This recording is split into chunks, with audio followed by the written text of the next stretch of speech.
sabes, María Eugenia, que el sábado, yo salía de un mercadito chino que tengo a la vuelta de casa, y bueno, fui al coche a dejar las bolsas, y había un señor con su familia en una camioneta viejita, de trabajo, ¿no? El señor se baja de la camioneta y viene y me dice: señora, ¿usted la va a ver a la gobernadora? Y yo me quedé porque, bueno, no es habitual que vos y yo nos veamos, pero no sé por qué el señor imaginó, pues no había habido ninguna propaganda antes de esta entrevista. Y bueno, no sé, dígale que es muy valiente. Textual, ¿eh? Dígale que yo la quiero mucho. Entonces yo le digo: ¿y usted dónde vive? Dice: detrás del country Miraflores. Ni siquiera la localidad, me ubicó el country. No tengo asfalto, ¿eh? No tengo asfalto. Ya va a venir. Pero, dice, se está metiendo con la policía. Tiene mucho coraje.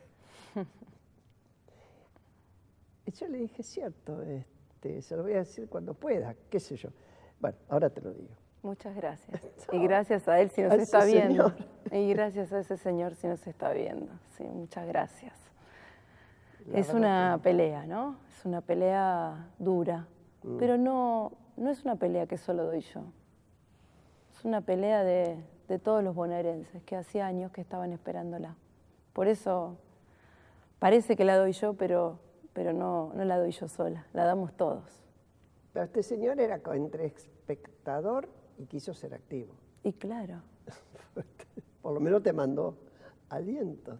Son muchos, Graciela, los que me dicen esto de no aflojes, sabemos que estás dando la pelea. Sobre todo eso es doblemente valioso en un contexto donde todavía la inseguridad no se dio, ¿no? Entonces la gente, aún sabiendo que tiene que enfrentar el miedo y todavía no puede vivir en paz, pero sabe que este es el camino, ¿no? Sabe que ponerse en la vereda de la honestidad, de la transparencia, de enfrentar la mafia, es el camino que de verdad los va a proteger, que el otro camino de los últimos 28 años siempre los llevó a un lugar peor. María Eugenia, ¿vos tenés miedo? Claro, claro que sí. Yo siempre le digo a mis hijos, el año pasado tuve al más chico internado, varios días, ¿no? Y bueno, como todo chico que está internado, sufre agresiones. Entonces él me decía: pero yo tengo miedo, ¿no? Yo le decía: bueno, hay que ser valiente. Y me decía: pero yo tengo miedo. Y yo le dije: Pedro, ser valiente no es no tener miedo. Es hacer lo que uno tiene que hacer a pesar de tener miedo, ¿no? Si uno no tuviera miedo sería temerario. El miedo es una señal de que uno está consciente de lo que enfrenta. Lo importante del miedo es que uno no paralice, ¿no? El pánico te paraliza. Exacto. El pánico te deja sin herramientas. A mí me parece que el miedo, incluso en el caso de Pedro, ¿no? Pedro. Le tendría miedo a las inyecciones. Exacto. Pero le puede poner nombre. Y con la mamá al lado le puede poner nombre.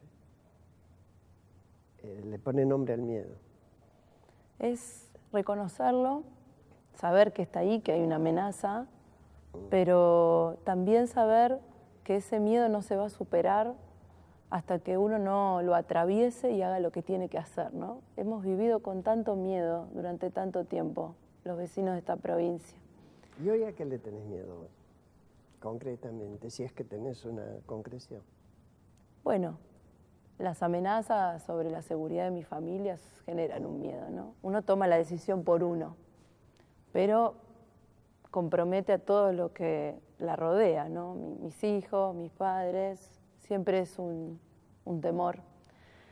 Y después siempre tengo un miedo, que más que un miedo es una preocupación, bien de, como dice el presidente, de alguien que siempre quiere ser la mejor alumna, este miedo de no hacer todo lo que quiero hacer, ¿no? De que el tiempo no alcance, de que la plata no alcance, que es tanto lo que hay que hacer en la provincia de Buenos Aires, ¿no? Que el miedo de no poder hacer lo suficiente o la preocupación más que el miedo, eso es algo que todos los días, yo tengo un ejercicio hace muchos años, desde que trabajo en el Estado. Todas las noches cuando me voy a dormir, hago una especie de... Ya me diste el cierre, cada noche. Cada noche. Cuando voy a dormir, hago un repaso del día y siempre pienso qué hice de concreto hoy por alguien. Porque a veces estos lugares te engañan un poco, te ponen falsas agendas, te ponen desafíos que no son tales. ¿Sabes quién decía lo mismo? ¿Quién? Lo dijo Alfonsín. Mira vos. Me dijo una vez, mira Graciela, lo peor era la noche. Cuando yo repasaba y decía, hoy qué hice de útil. Además de recibir gente, tener entrevistas, todas esas cosas que también hay que tenerlas. Pero tal cual, me hiciste acordar a él. Vos sabés que puede ser algo muy chiquito por una persona o puede ser por millones, ¿no? Pero tiene que ser algo concreto. Y que me ha pasado, cuando el día no me da saldo positivo, al día siguiente empiezo a cambiar mi agenda, empiezo a hacer otras cosas, porque quiere decir que hay algo que estoy haciendo mal, ¿no? No correrse del eje es muy importante. Flor de exigencia, mijita, Sí, sí, hay años de terapia. Y los que te van a hacer falta. Y años de terapia sin alta todavía. Mucha exigencia, eso viene de casa, eso viene de casa. De casa de un papá médico, de una mamá empleada bancaria, clase media de Flores. ¿Qué te llevó a la política? A ver, primero que nada, ¿eran muy politizados tus viejos? Cero. Cero. Cero. No, en mi casa no era una casa militante, una casa, en todo caso, como al ser de Flores, los de Flores siempre votaron radicalismo, pero no eran radicales tampoco mis padres. Yo creo que tiene mucho que ver con mi abuelo. Mi abuelo era inmigrante español, catalán, y vino a la Argentina huyendo de la guerra civil. No habló mucho nunca de la guerra, pero transmitía un amor por su país y también por este. No sé, si hay algo de política, aunque no haya sido muy expresa o dicha, ella me decía cuando era chica, vos tenés que ser embajadora. Le decía a mis padres, esta chica tenía 5 años, esta chica va a ser presidenta, decía. Ah, bueno. Y nadie en la familia decía eso, ¿no? Nadie imaginaba que yo iba a hacer nada que tuviera que ver con eso. Pero sí había una vocación en toda mi familia, desde mi abuelo, mis padres, mis tías. Tengo mis tías docentes, si uno mira a mi padre médico. Había una vocación por el otro, por ayudar al otro. Eso sí estaba en la familia, ¿no? Es lo que se llaman tareas reparatorias. La docencia, la medicina, la investigación. Y sí. Y sí. Y la política debería hacerlo más que ninguna. La que más debería reparar, ¿no? A veces muchos políticos la han entendido mal y eso nos ha llevado a mucho descrédito con la gente, con razón, con razón. Pero para mí todavía la política es la mejor manera de ayudar al otro. El trabajo del Estado, yo siempre le digo a mi equipo, es el único lugar donde uno no trabaja para ganar más dinero como en una empresa privada y puede ayudar más que en una ONG, porque una ONG lo puede hacer muy bien, pero no lo puede hacer para millones. No, es el único lugar donde uno puede ayudar a millones, ¿no? Y ese es un lugar, por eso elegí el Estado. Sí, yo no desprecio para nada las ONG, pero justamente para meterle púas al Estado está la ONG. Y sí. Es la que tiene que estar exigiendo. Exacto, ¿no? Exacto. Pero sin un Estado que tome incumbencia es muy difícil. Ya, entonces no te pregunto por qué elegiste política, ciencias políticas. ¿Te fuiste solita? Fue un poco, yo creo que había una impronta familiar, no de política, pero sí de servicio al otro. Y después fue la casualidad. Bueno. Yo iba a anotarme para abogada y ya había dicho a mi familia que yo iba a ser abogada de tribunales, me imaginaba como, en esa época, muchos que nos escuchan no van a saber, Petrocelli, ¿no? Yo era Petrocelli, y me imaginaba Petrocelli, de la televisión. de una serie, un abogado que defendía siempre a los buenos, Petrocelli. Y bueno, y me fui a anotar a la universidad y había 2 ventanillas, una con una larga cola para abogacía y otra que no tenía nadie. Y mi curiosidad hizo que fuera a ver qué había en la ventanilla de al lado. Y ahí encontré el folleto de ciencias políticas. Y lo miré con todas las materias, con lo que se podía hacer. Y dije, y tenía del otro lado el folleto de abogacía, de derecho. Y miré así y dije, no, esto es lo que yo quiero hacer. Así que fue más Dios que yo. Porque yo creo que si no hubiera encontrado esa ventanilla, andás a ver dónde habría terminado.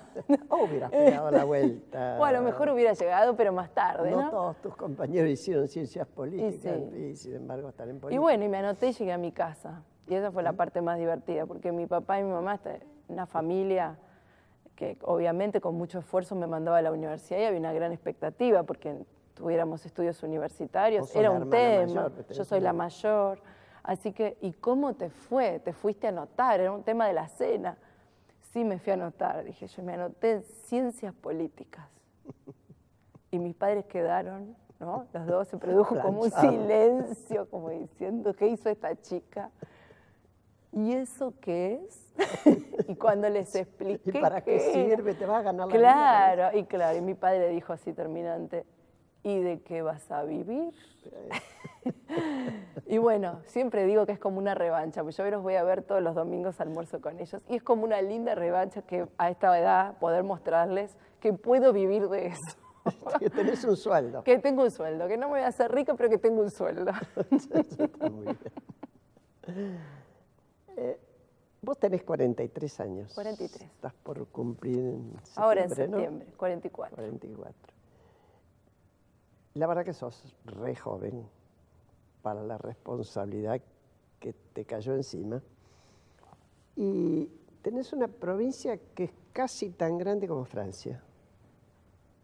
No, yo sé que vos lo sabés, pero estamos repasando. Y no para que te deprimas, ¿eh? Al contrario. Es una provincia, además, que tiene una característica muy especial. Por cada provincia, pero esta particularmente tiene un interior rico y un conurbano con penurias y mucha degradación. Yo me imagino que lo están haciendo, y no sé si podrás transmitir algo, cómo establecer una conexión virtuosa en algo que es un círculo vicioso por ahora. ¿Cómo se corta eso virtuosamente? Lo primero, tanto a nivel nacional, que Mauricio habla siempre de eso, como a nivel provincial, hay que lograr que quien se quiera quedar en el pueblo donde nació consiga trabajo y pueda hacerlo. El conurbano tiene muchísimo de personas del norte del país, de otros países y del interior de la provincia que vinieron a buscar una oportunidad laboral que en su pueblo no tuvieron. Entonces, parte de la primera tarea es llevar trabajo a esos lugares, para que quien elija quedarse se pueda quedar, ¿no? Ahora, eso es trabajo de otros gobernadores también, ¿eh? Por en supuesto. Un país federal. Es un trabajo de responsabilidad todos. De otros gobernadores, de romperse un poco la cabeza para crear. Y hay que estimularlos desde el Estado para que creen espacios de trabajo genuino en el lugar, ¿no? Pero vos sabés que por impulso de Mauricio eso está empezando a pasar. El sábado a la noche, el viernes a la noche cenamos con Mauricio y con el gobernador de Jujuy, con Gerardo Morales. En Jujuy se está produciendo una revolución con el litio. El litio, para que la gente sepa, es con lo que se cargan las baterías. Y las baterías cargadas con litio y no con plomo duran mucho más tiempo. Son las recargables. Exacto. La gente, hay una inversión ya anunciada de $1.000 millones de una empresa chilena. Y ya ahora, en poco tiempo, va a haber 600 puestos de trabajo nuevos a 4.000 metros de altura. Eso es lo directo, porque además esa gente se instala, el comercio, la logística, el transporte. Bueno, la Argentina puede convertirse en los próximos años en uno de los productores mundiales más importantes de litio en el mundo, ahí, en Jujuy, en esa provincia, ¿no?, que hasta hace unos meses no imaginaba otra forma de empleo que no fuera a través del empleo público. Y muchos jujeños que han venido a buscar una oportunidad al conurbano. Entonces, Esas son las cosas que tenemos que hacer, ¿no? Lo de vaca muerta en Neuquén, que también va a generar... De hecho, el mejor acuerdo que se consiguió hasta ahora entre empresarios, sindicalismo, gobernador y nación fue en vaca muerta porque hay posibilidades de trabajo, ¿no? Exacto, en es energía. Un consenso. En energía. Y están avanzando en construcción y están avanzando en la industria automotriz que ha pegado un salto enorme. Eso al final del día... yo siempre digo, cuando uno ve la foto del presidente en el G20 con otros presidentes o con presidentes de Estados Unidos o con Rusia, parece como una cosa protocolar y lejana. Eso al final del día, haciendo un buen trabajo, es alguien trabajando, un jujeño sacando litio a 4.000 metros de altura, un obrero en una empresa petrolera en Neuquén, en la provincia de Buenos Aires, alguien instalando un parque eólico. Es eso, es gente que trabaja, que antes no tenía trabajo y que ahora trabaja. De eso se trata. Y no se desplaza. Exacto, y se queda en el lugar donde nació, donde están sus padres. Exacto, o gente que tiene que encontrar su primer empleo. Hoy estaba con Esteban Burrich hablando de esto, ¿no? Y de cómo hoy el mercado de la innovación tecnológica necesita programadores. Y para ser programador no necesariamente uno tiene que tener el secundario completo. No. Y es un trabajo para muchos jóvenes que o abandonaron el secundario, que están en el conurbano, o que todavía no lo terminaron y quieren empezar a ayudar en su casa.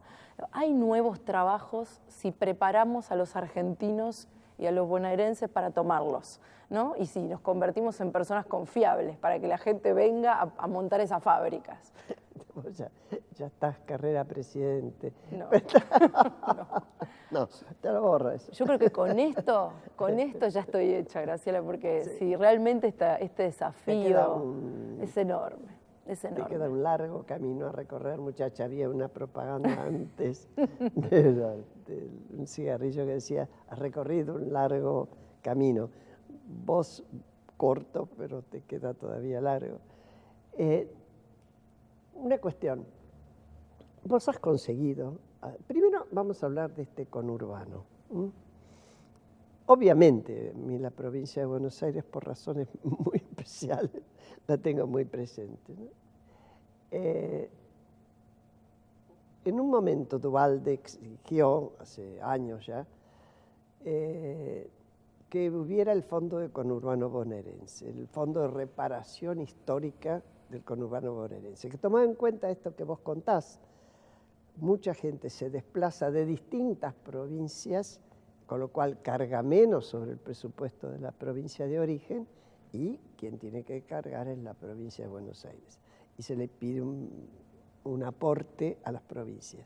¿Cómo está eso? Bueno, por primera vez nosotros hicimos el reclamo ante la Corte Suprema de Justicia. Un reclamo que se debió haber hecho hace muchísimos años, porque la gente tiene que saber que este fondo que se creó se congeló. Sí. Se congeló hace más de 10 años y la provincia se quedó recibiendo cada vez menos. Lo más notable es que este fondo que se llama Fondo del Conurbano, es un fondo que hoy ya no es del conurbano, se distribuye en todas las provincias del país y la provincia que menos recibe es la provincia de Buenos Aires. Es increíble. Entonces fuimos a reclamar. Fondo de reparación histórica del conurbano. Bueno, porque vos también recordarás que cuando se definió la ley de coparticipación en democracia, hubo dos provincias muy perjudicadas, Buenos Aires y La Rioja. Así es. Entonces, como eso nunca se había terminado de saldar, se creó este fondo. Y este fondo se volvió a congelar en la época de Kirchner y la provincia perdió ese fondo y por lo tanto se empobreció todavía más. Para que la gente tenga en su cabeza, por cada argentino el gobierno nacional pone en promedio unos 20.000 pesos por año. Por cada bonaerense, menos de 10.000. Esa es la diferencia entre la provincia de Buenos Aires. Por cada argentino que no sea bonaerense, porque claro, si no, tenés que sumarlo. Exacto, no. Exacto. Incluso hay provincias que reciben hasta 40.000 pesos por sus habitantes. La provincia de Buenos Aires es la que menos recibe porque de toda la Argentina. Porque supone que por los impuestos que cobra al interior soluciona sus problemas, supongo yo, que debe ser. Son los recursos que todos pagamos y que distribuye la nación. Y en la distribución de esos recursos que todos pagamos, la provincia es la que menos recibe. Y eso al final del día es menos salud, menos educación, menos cloacas. Nosotros hicimos la cuenta, ¿no? Cuando llegamos. ¿Cuánto costaba darle cloacas a todos los bonaerenses, agua potable a todos, poner en valor las rutas, no nuevas, arreglar las que están, arreglar los hospitales y arreglar las escuelas que estaban mal? Dijimos, ¿cuánto cuesta esto si tuviéramos toda la plata? Y es exactamente igual a la plata que nos deben de los últimos 10 años del Fondo del Conurbano. Es el mismo número, 500.000 pesos y nos deben 460.000. Si la provincia hubiera recibido millones de pesos, ¿no? Si la provincia hubiera recibido lo que le debían y la política hubiera administrado bien, ¿no? Las dos cosas. Hay que juntar las dos cosas. Las dos cosas. Hoy buena tendríamos. gestión, plata, pero buena gestión. Y prioridades, Graciela. Prioridades. Yo el otro día le decía a unas entidades rurales que me vinieron a ver, les decía, a mí no me van a ver construyendo estadios, no me van a ver construyendo museos nuevos, no porque no quisiera, sino porque están primero los hospitales, ni construyendo hospitales nuevos, porque no puedo seguir construyendo hospitales nuevos si no arreglo los que están. Yo sé que la cinta no se corta ahí, pero tenemos que arreglar primero los que están y dentro de los que están, primero las guardias. Hoy estamos haciendo solo guardias, porque bueno, la plata no nos alcanza para hacer todo, pero la guardia es el corazón del hospital. Con lo cual empezamos por lo que es prioridad. Y también es importante, ¿no? Ver cómo se gobernó la provincia y dónde estaban las prioridades.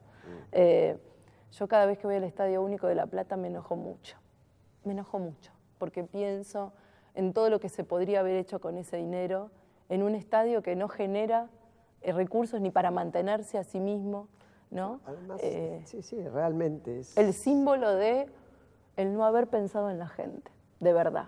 Toda esa plata que no está en hospitales, que no está en escuelas, que no está en rutas, que no está en asfalto, que no está en tantas cosas.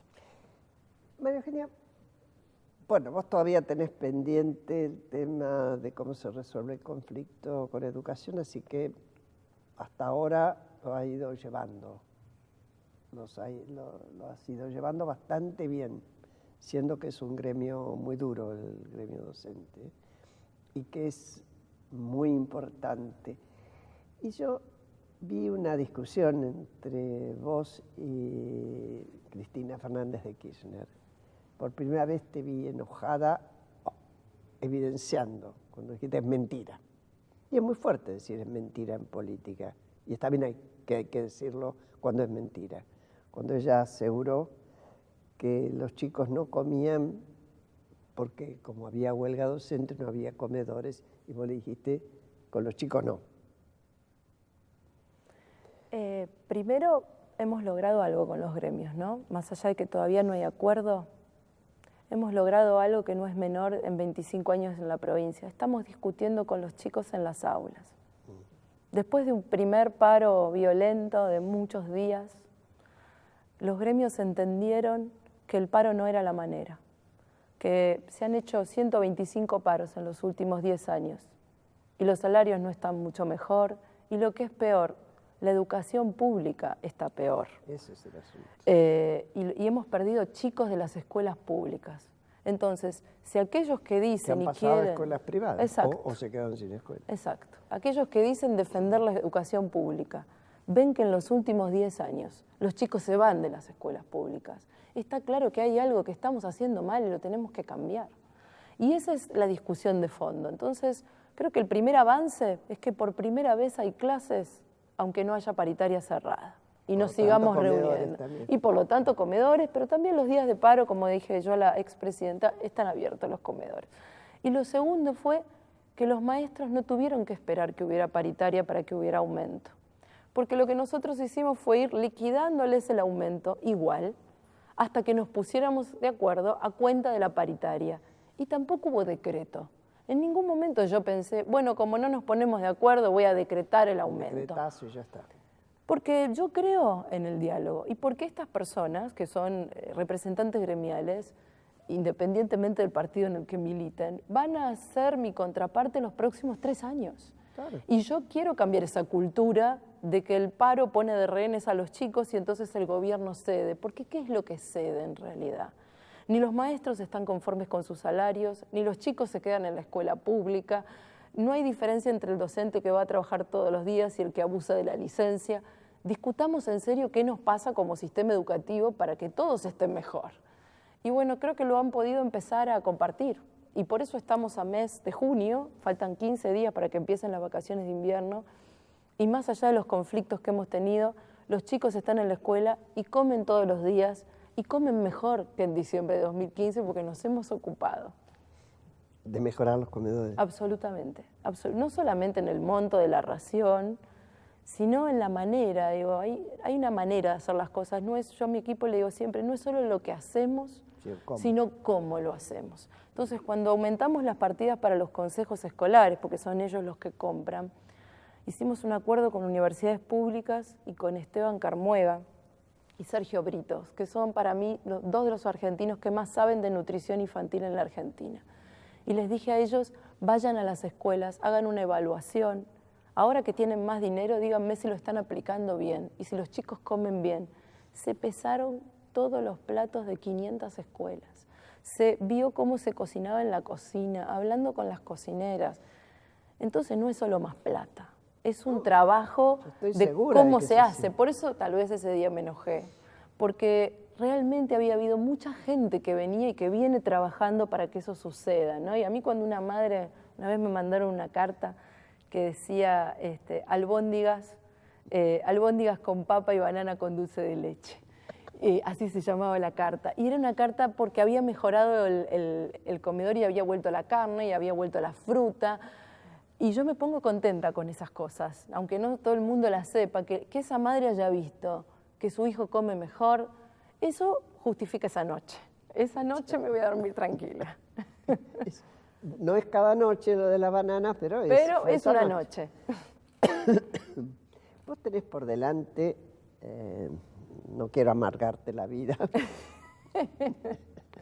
tenés el tema seguridad que vos lo mencionaste, tenés el sistema mafias que está muy conectado, obviamente, tenés el tema de la drogadicción que está reconectado con todo esto, es decir, tenés muchos temas y muchos de ellos van a tener que pasar por la legislatura. ¿Cómo imaginás vos, yo sé que vos has hecho acuerdos, esa relación con las distintas fuerzas políticas, porque mayoría absoluta vos no tenés? No, ni probablemente, no salvo en el Senado, donde sí hay una oportunidad para tener mayoría. La verdad es que yo siempre digo que la política es un vínculo entre personas. Hay gente que hace como se llama comúnmente la rosca, las negociaciones de intereses. Yo trato de apostar a lo mejor de las personas. Y me he encontrado con gente valiosa. Gente bonaerenses que quieren a su provincia, aunque no militen en mi partido, ni ocupen una banca por mi partido, pero que quieren hacer las cosas bien. Y por eso hemos podido lograr acuerdos. Acuerdos para el presupuesto, acuerdos para limitar la reelección indefinida de los intendentes, que era algo impensado antes de que ganáramos la elección. No se podía. Impensado. Ese es el fin de los varones del conurbano. Ya no va a haber nadie que se pueda quedar más de 2 periodos como intendente, y eso le hace bien al sistema, porque obliga a renovar. Se sacó también la ley de paridad de género, hubo leyes que eran impensables un año antes, y yo creo que eso tiene mucho que ver con la sociedad. Cuando la sociedad quiere un cambio, generalmente lo quiere antes que la política. La política al final tiene que ir detrás de ese cambio. Nosotros trabajamos mucho desde Cambiemos, con el presidente, con esto de ir a la casa de la gente todos los días, para estar muy atentos en la escucha a cuál es el cambio que quiere la gente y si vamos por el camino correcto, ¿no? Porque como te decía antes, estos lugares te marean a veces y vos tenés que volver a la fuente siempre, ¿no? A la casa de la gente, escuchar si lo que estás haciendo está bien. Porque en definitiva nosotros somos sus empleados, es así. Por más que a muchos políticos no les gusta cuando yo digo esto, somos sus empleados. El resto de la política, que está más acostumbrado a pensar que el cambio es de arriba hacia abajo, cuando finalmente se da cuenta, empieza a hacer lo mismo, porque quiere ganar elecciones y empieza a tener un costo. El día que votamos el límite a las reelecciones indefinidas, lo terminaron votando todos. ¿Y por qué? Porque era difícil explicar al día siguiente. Hubo que empujar... Porque un presidente sí tiene límite. Y no un intendente. Al principio costaba que llegara al recinto, pero una vez que llegó al recinto, a todos les costaba votar en contra de eso. Entonces, siempre creo que dentro del sistema político hay personas que quieren cambiar de verdad. Yo estoy seguro. Y que uno tiene que generar consenso y encuentro con esas personas y después hacer que el resto no le quede más remedio, porque lo pide la gente, no porque lo pedimos nosotros, sino porque lo pide la sociedad. Y yo creo que la sociedad cada vez es más protagonista. Cada vez más la gente con las redes sociales, con este esquema donde ya los mega actos partidarios de miles de personas no se usan más, la gente cada vez hace más oír su voz. Y ya no es eso que vivimos en otras épocas donde el peronista votaba siempre al peronismo, no importa qué candidato. Ya no pasa eso. O el boina blanca. O el boina blanca. Ahora la gente elige y nadie te da un cheque en blanco, lo cual es muy bueno. Y te pueden elegir en una elección y no en la otra. Y eso va haciendo que los políticos mejoren también, porque se sienten más limitados en lo que pueden y en lo que no pueden hacer. Así que yo siempre soy optimista en términos de lograr avances, aun cuando estemos en minoría. Yo entiendo esto entre los políticos y es muy sensato, no será igual de fácil con todos, pero vuelvo un poquito atrás cuando te decía un interior rico. Un interior rico supone personas que tienen poder económico. Y un conurbano con problemas muy serios. La experiencia en la Argentina es que generalmente el poder económico es corporativo. ¿Cómo haces para establecer esa relación, repito, para que sea virtuosa? ¿Hay conciencia dentro de los empresarios, por lo menos en los que toca tu provincia, de que es imposible seguir haciendo así, seguir manteniendo esta situación? Yo tengo que decir, no quiero generalizar, ¿no? Porque hay gente que realmente se la ha jugado este año por la provincia y hemos recibido mucho apoyo, pero yo hubiera esperado más compromiso y se los he dicho, mucho más compromiso. La Argentina necesita más trabajo, necesita un esquema impositivo distinto que el presidente está empujando, donde el empresario tenga trámites más simplificados, donde ingresos brutos, que es un impuesto absolutamente regresivo, disminuya, donde haya más facilidades para las pymes, que son las que más trabajo generan. Todo esto está muy bien. Donde no haya evasión. Pero también tantos de ellos reclamaron un cambio en la Argentina y todos nosotros no jugamos. Cambiemos tiene una característica, en el presidente, en mí. Nosotros no venimos a la política a buscar trabajo. Yo creo que me hubieran dado trabajo igual. No necesito tener un cargo público y después otro, y después otro, y después otro, hasta que me jubile. Podría haber trabajado de otra cosa y muy feliz, haciendo algo por los demás, y me hubieran pagado un sueldo igual. El presidente ni hablar, ya tenía su vida económica resuelta cuando decidió involucrarse en política. Entonces, digo, si hay tanta gente que se la ha jugado, como en algún momento te la jugaste vos por la provincia, cuando todo el mundo decía no se puede, no se puede, no se puede, y también mostraste que se podía. Si hay tanta gente que ha puesto lo mejor de sí misma, y sobre todo, si hay gente que está sufriendo hoy en el conurbano, y que ha puesto el cuerpo tantas veces en esta Argentina, donde tantas veces le prometieron que iba a salir, y terminó desilusionada, y terminó golpeada. Este es el momento de arriesgar, y mirando, ¿no?, por otro lado, ¿eh? Exacto. Hay muchos jóvenes que hoy buscan su salida por otras partes, ¿eh? Es responsabilidad nuestra también, ¿eh? Son nuestros hijos, por son nuestros jóvenes. Que así como yo veo esa grieta entre 2 tercios y 1 tercio muy sumergido, es imposible achicarla si no hay un compromiso de todo aquello que son élites económica, política, religiosa, sindical. Como yo les digo, necesitamos que arriesguen, que tomen riesgo, que no miren tanto los números de fin de mes o únicamente los números de fin de mes, que tomen riesgo como hemos tomado riesgo todos los argentinos y que cada uno ponga una parte. El presidente todo el tiempo dice esto, que no vayan a la mesa preguntando qué me voy a llevar cuando me levante, sino qué voy a dejar. Es la única manera, Graciela. Este no es un camino. No hay que ser tan iluso. No, porque me perdone el presidente. Pero, ojalá fuera así, pero me parece que para eso tenemos que cambiar mucho en la Argentina, ¿eh? Los argentinos. Todos. No es, a mí cuando dicen qué nos pasó, yo siempre digo, no, muchachos, ¿qué hicimos o qué no hicimos? Exacto. Porque no es un terremoto. Así es. Es construcción o destrucción.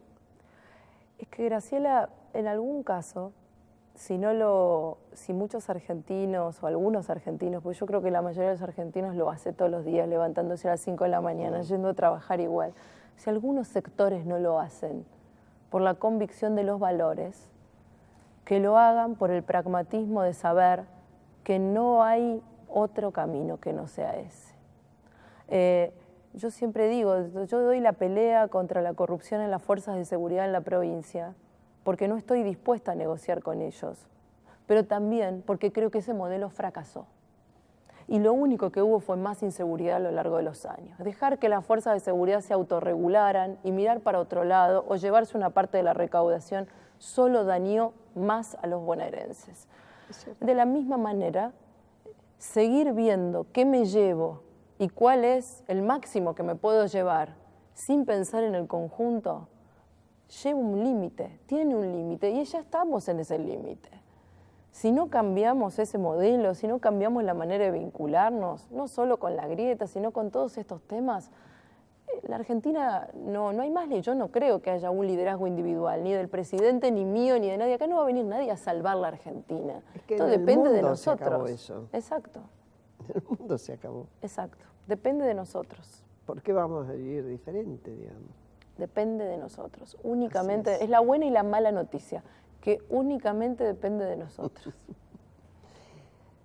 Cuando estás muy saturada y antes de preguntarte qué hice de bueno a la noche, ¿con qué te distraes? He hecho de todo este año y medio. Por ejemplo. Intenté yoga, por un tiempo hice una actividad física que después dejé. A veces nos llamamos con el presidente como una especie de grupo de autoayuda mutua. Muy divertido eso no es. No es. Pero a mí me saca del trabajo mi familia y mis amigos. Esos son mi gran fuente de sostén. Yo llego a mi casa y cierro la puerta. Mi equipo sabe que después de las 9 de la noche, salvo que hay una emergencia, no me llama.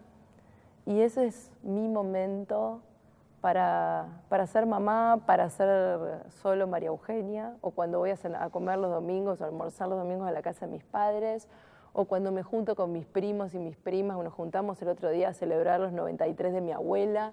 Esos son momentos que no tienen nada que ver con la gobernadora, son los momentos que a mí me retroalimentan, ¿no? Con mis amigos a cenar pizza una noche, con los que he tenido toda la vida, y mis hijos, ¿no? Son una fuente a veces yo digo, ellos no se dan cuenta, pero me sostienen mucho, porque al final del día ellos son la respuesta de cuando vengo a lo mejor un día saturada o un día que no fue bueno porque hubo algún hecho de inseguridad, y bueno, y vengo enojada, yo creo, conmigo, con todo, y los veo a ellos y digo, bueno, finalmente ellos son la razón por la que hago esto, ¿no? Como les digo, a veces les digo, ¿no? Porque extrañan a su mamá y bueno, y hay reproches y pasan esas cosas y digo, bueno, eso lo va a resolver la terapia en unos años, pero que el país no mejore, no lo va a resolver la terapia. Se necesita mucha gente que trabaje para sacarlo adelante. Y bueno, la verdad que ellos son un gran sostén en mi vida.